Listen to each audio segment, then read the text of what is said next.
নমস্কার দর্শক বন্ধুরা, welcome to Bong football info. তো বন্ধুরা, এই ভিডিওতে আমরা মোহামেডানের বিদেশি প্লেয়ার সম্বন্ধে কথা বলবো এবং মোহনবাগান আরও একজন ইন্ডিয়ান ন্যাশনাল টিমের প্লেয়ারকে সাইন করাতে চলেছে সেই বিষয়ে কথা বলবো। তাই তোমাদের কাছে রিকোয়েস্ট করছি ভিডিওটা স্কিপ না করে পুরোটা দেখার। আর হ্যাঁ, এরকম টাইপের ভিডিও পাওয়ার জন্য প্লিজ আমাদের চ্যানেলটা সাবস্ক্রাইব করে বেল আইকনটা প্রেস করে দিও। তো চলো এবার ভিডিওটা শুরু করা যাক।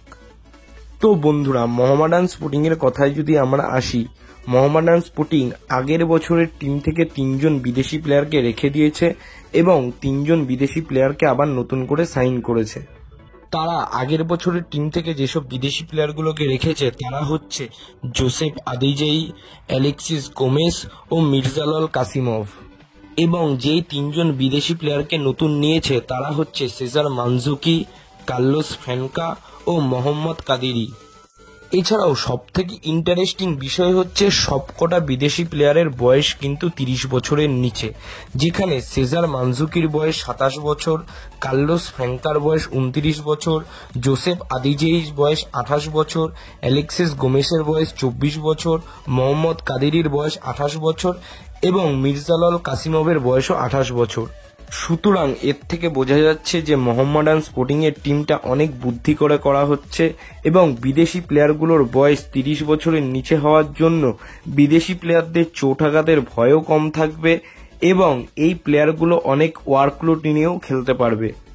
এই 6টা বিদেশি প্লেয়ারদের মধ্যে মোহামেডানের কি প্লেয়ার হতে চলেছে কার্লোস ফ্যানকা, যে এই মোহামেডান পুরো টিমের মধ্যে সবথেকে হাই ভ্যালু প্লেয়ার। এছাড়াও আরেকজন বিদেশি, তার নাম হচ্ছে মোহাম্মদ কাদিরি।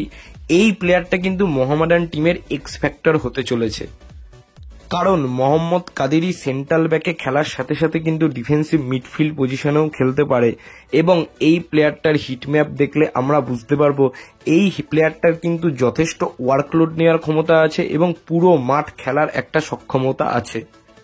তাই আমার মতে Mohammedan sporting first time ISL খেলতে এসে যথেষ্ট ভালো টিম করছে এবং যথেষ্ট বুদ্ধিমাত্রার সাথে টিমটা বানাচ্ছে।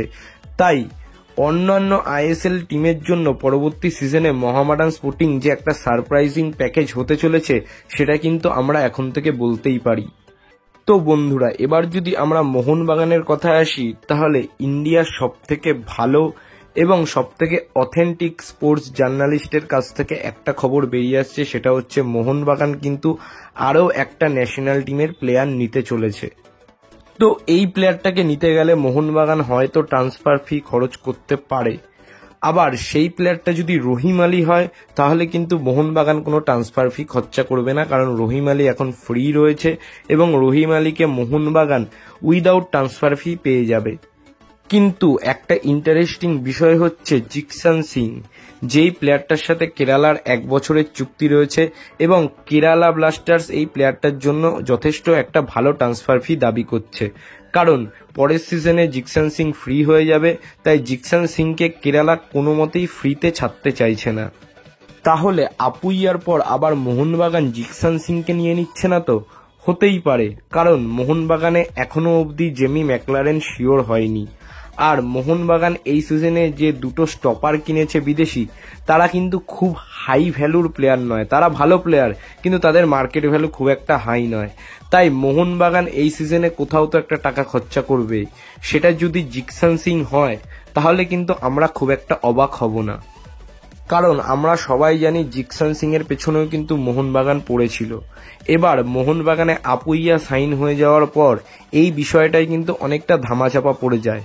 তারপর হঠাৎ এই টুইটটার মাধ্যমে কিন্তু আবার মোহনবাগানে জিকসান সিং এর আশা নিয়ে কিন্তু একটা দারুণ উত্তেজনার তৈরি হয়।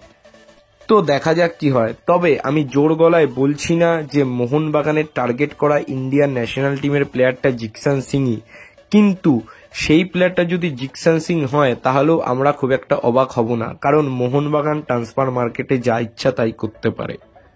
তো বন্ধুরা এই বলেই আজকের ভিডিওটা শেষ করছি। ভিডিওটা ভালো লাগলে লাইক করে দাও, শেয়ার করে দাও, আর মোহামেডান সমর্থকরা কমেন্ট করে জানাও যে তোমাদের বিদেশি স্কোয়াড নিয়ে তোমরা কতটা খুশি। আর মোহনবাগান সমর্থকরা কমেন্ট করো যে মোহনবাগানের টার্গেট করা ইন্ডিয়ান ন্যাশনাল টিমের প্লেয়ারটা কে হতে পারে। আর সবশেষে একটা কথাই বলবো, দেশ ও বিদেশের ফুটবলের নানা রকম আপডেট ও অ্যানালাইসিস পাওয়ার জন্য আমাদের চ্যানেলটা সাবস্ক্রাইব করে বেল আইকনটা প্রেস করে দাও। তো আজকের মতো টাটা, বাই।